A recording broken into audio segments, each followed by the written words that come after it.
أعوذ بالله من الشيطان الرجيم بسم الله الرحمن الرحيم ولا تقتلوا أولادكم خشية إملاق نحن نرزقهم وإياكم إن قتلهم كان خطأ كبيرا ولا تقربوا الزنا إنه كان فاحشة وساء سبيلا ولا تقتلوا النفس التي حرم الله إلا بالحق ومن قتل مظلوما فقد جعلنا لوليه سلطانا فلا يسرف في القتل إنه كان منصورا صدق الله العظیم۔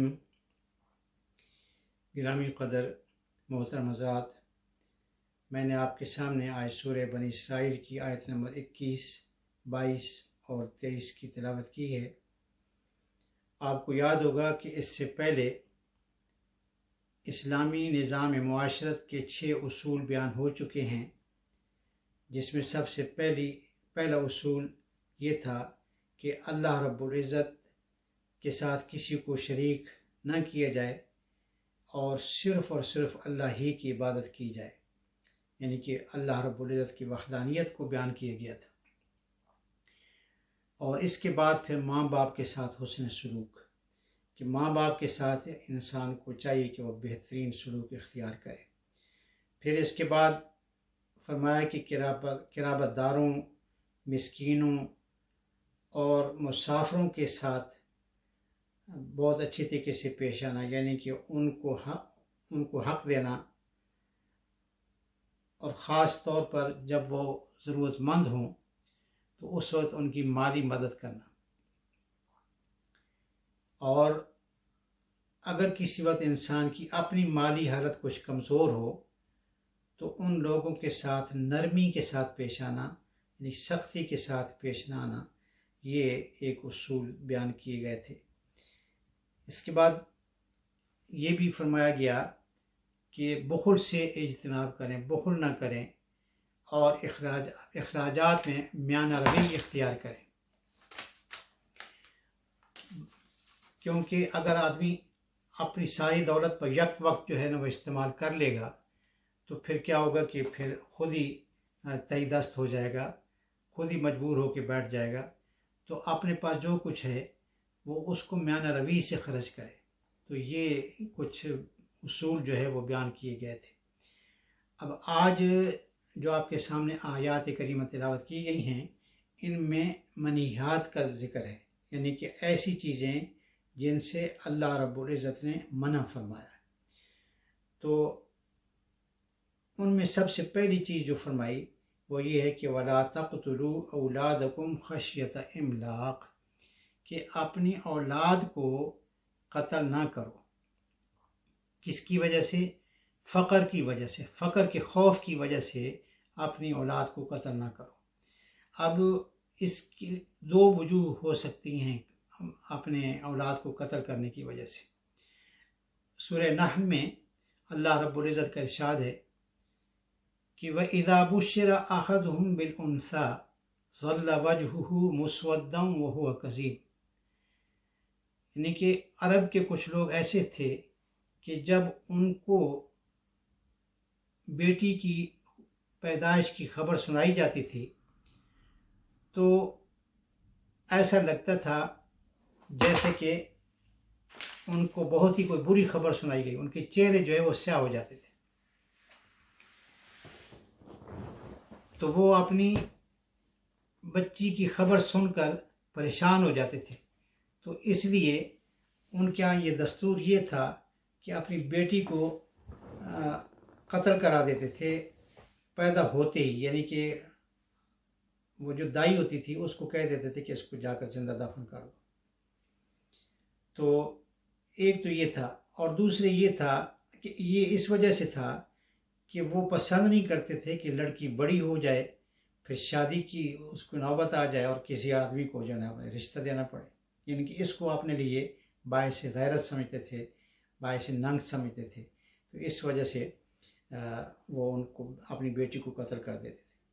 اور دوسرا سبب یہ تھا کہ وہ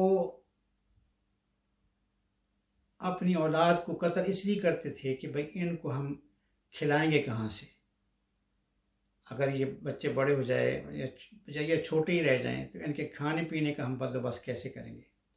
تو یہاں پر اللہ رب العزت ارشاد فرما رہے ہیں کہ اپنی اولاد کو تم قتل نہ کرو، کس کی وجہ سے؟ فقر کے خوف کی وجہ سے، کہ بھئی تمہارے پاس کچھ دینے کے لیے نہیں ہے، ان کو کھانے پہ لانے کے لیے کچھ نہیں ہے، تو آپ جو ہے نا وہ ان کو قتل کر دیں، تو ایسا نہ کریں۔ وجہ کیا ہے؟ فرمایا کہ نحن نرزقہم، کہ ہم ہی ان کو رزق دینے والے ہیں، بلکہ آگے فرمایا کہ وَإِيَّاكُمْ، اور ہم تمہیں بھی رزق دینے والے ہیں۔ اب اگر تو کوئی شخص یہ سمجھتا ہے کہ میں تو خود ہی روزی کماتا ہوں، تو یہ بات جو ہے وہ غلط ہے۔ انسان جو ہے وہ سبب اختیار کرتا ہے روزی کمانے کے، لیکن سبب کا پیدا کرنے والا بھی اللہ ہی کی ذات ہے۔ اللہ رب العزت جب سبب پیدا فرماتے ہیں تو اسی کے ذریعے سے انسان کو کچھ نہ کچھ حاصل ہوتا ہے۔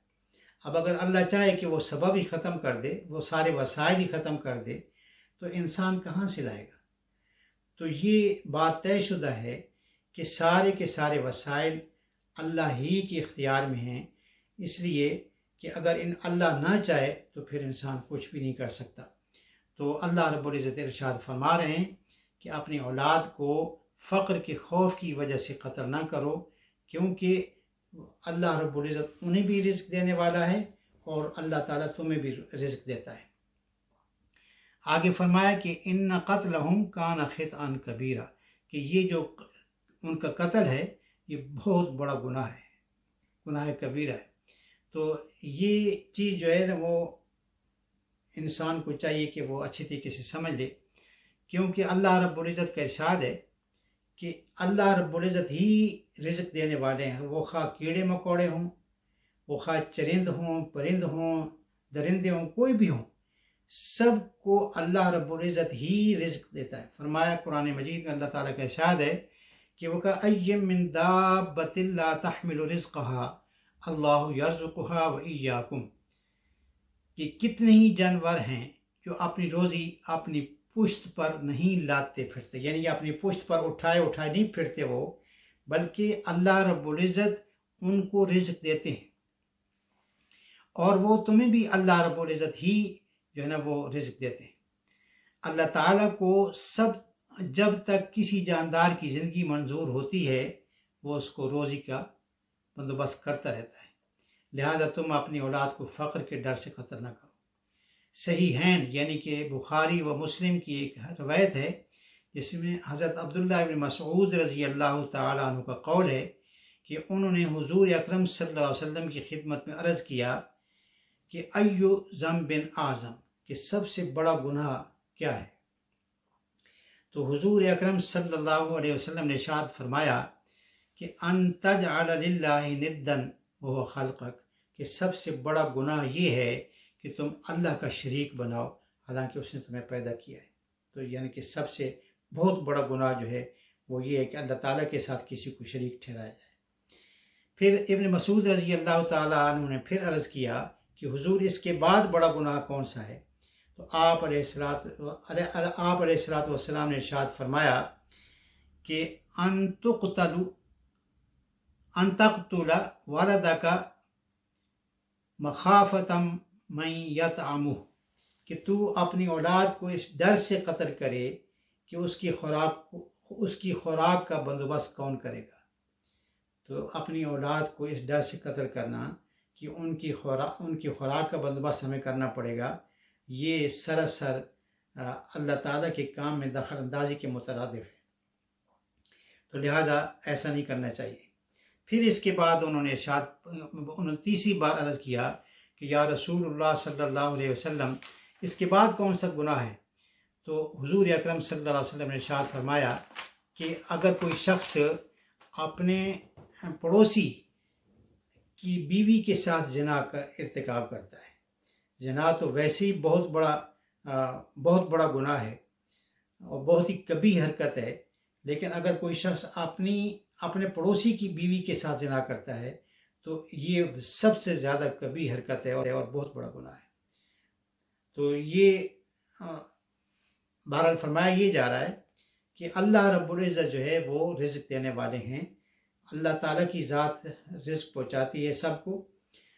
ایک واقعہ مجھے یہاں پر یاد آیا کہ حضرت سلیمان علیہ السلام کو اللہ تعالیٰ نے بہت ہی وسیع سلطنت عطا فرمائی تھی، یعنی کہ آپ کی سلطنت، آپ کی حکومت ایسی تھی کہ انسانوں پر بھی حکومت تھی، جنوں پر بھی حکومت تھی، جانوروں پر بھی، پرندوں پر بھی، ہوا پر بھی، یعنی کہ ساری چیزوں پر اللہ رب العزت نے ان کو حکومت عطا فرمائی تھی۔ تو ایک دفعہ حضرت سلیمان علیہ السلام نے اللہ رب العزت کی بارگاہ میں عرض کیا کہ پروردگار، میں چاہتا ہوں کہ آپ کی مخلوق کی دعوت کروں، تو آپ مجھے اجازت دیں۔ اللہ رب العزت نے ارشاد فرمایا کہ میرے پیغمبر، یہ کام میرا ہے، آپ یہ کام نہیں کر سکیں گے، اس لیے آپ میرا کام میرے ہی رہنے دیں۔ لیکن حضرت سلیمان علیہ السلام نے عرض کیا کہ پروردگار، میری خواہش ہے کہ میں آپ کی جو مخلوق ہے اس کی دعوت کروں۔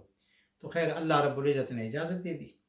اب چونکہ حضرت سلیمان علیہ السلام کے قبضے میں ان کی حکومت جو ہے وہ جنوں پر بھی تھی، تو جنوں کو کام پر لگا دیا۔ آپ کو پتہ ہے کہ یہ مخلوق جو ہے نا کام بڑی تیزی سے کرتی ہے، تو جن جو ہے وہ روٹی پکانے میں لگ گئے، کھانا پکانے میں لگ گئے، تقریباً مہینہ 2 مہینے تک وہ لگے رہے مسلسل کھانا پکانے میں۔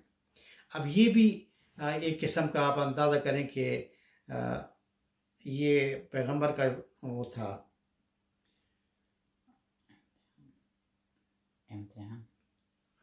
معجزہ تھا، پیغمبر کا معجزہ تھا، کیونکہ آج کل اگر ہم آپ کوئی چیز پکاتے ہیں تو اس کو فریج میں رکھتے ہیں تب بھی وہ خراب نہیں ہوتی، لیکن وہ کوئی فریج نہیں تھا، مہینہ 1.5 مہینے تک سامان جو ہے نا وہ پڑا رہا۔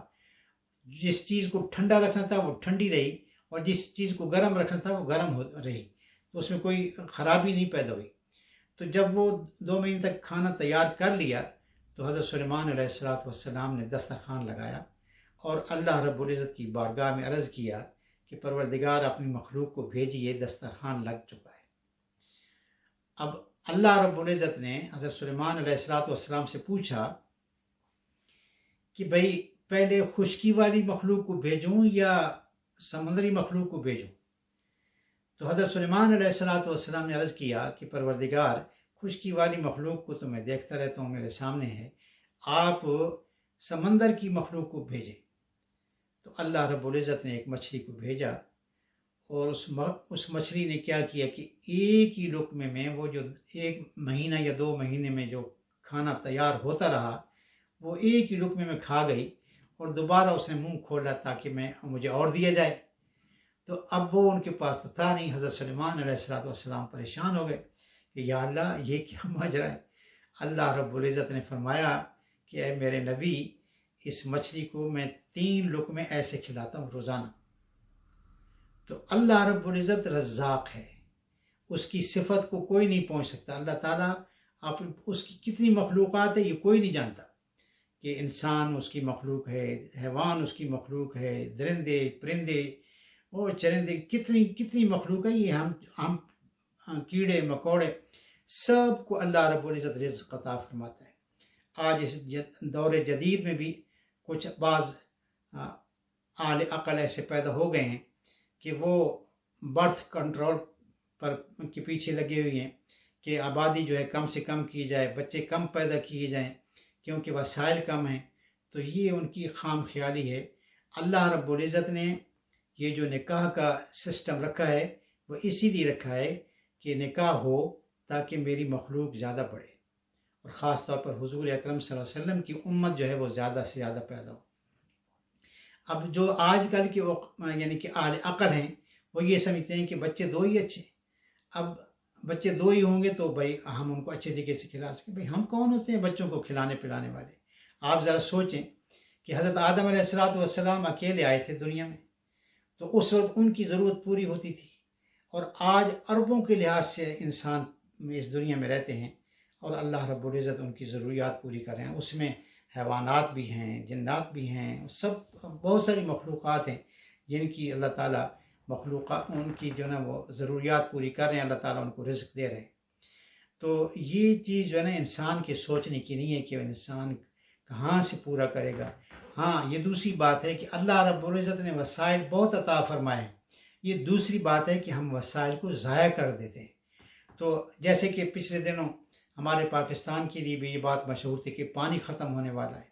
اس کے بعد آپ دیکھیے کہ اللہ تعالیٰ نے کتنا پانی برسایا، آسمان سے بے تحاشا پانی برسا. لیکن یہ دوسری بات ہے کہ ہم اس کو سنبھال نہیں سکتے. یہ ہماری نالائقیاں ہیں کہ ہم اس پانی کو سنبھال نہیں سکتے، ہم وسائل کو صحیح طریقے سے اختیار نہیں کر سکتے. تو اللہ رب العزت سے، چونکہ میں نے اگلی 2 آیتیں بھی پڑھی تھیں لیکن وقت جو ہے میرے خیال میں پورا ہو چکا ہے، تو لہٰذا انشاءاللہ اگلی آیت جو ہے اگلے درس میں ان کا ترجمہ اور اس کی تفسیر پیش کی جائے گی. اللہ رب العزت ہمیں صحیح ایمان اور صحیح عقیدہ عطا فرمائے، قرآن مجید کو صحیح پڑھنے کی، اس کو صحیح سمجھنے کی اور اس پر عمل کرنے کی توفیق عطا فرمائے. وآخر دعوانا الحمدللہ رب العالمین.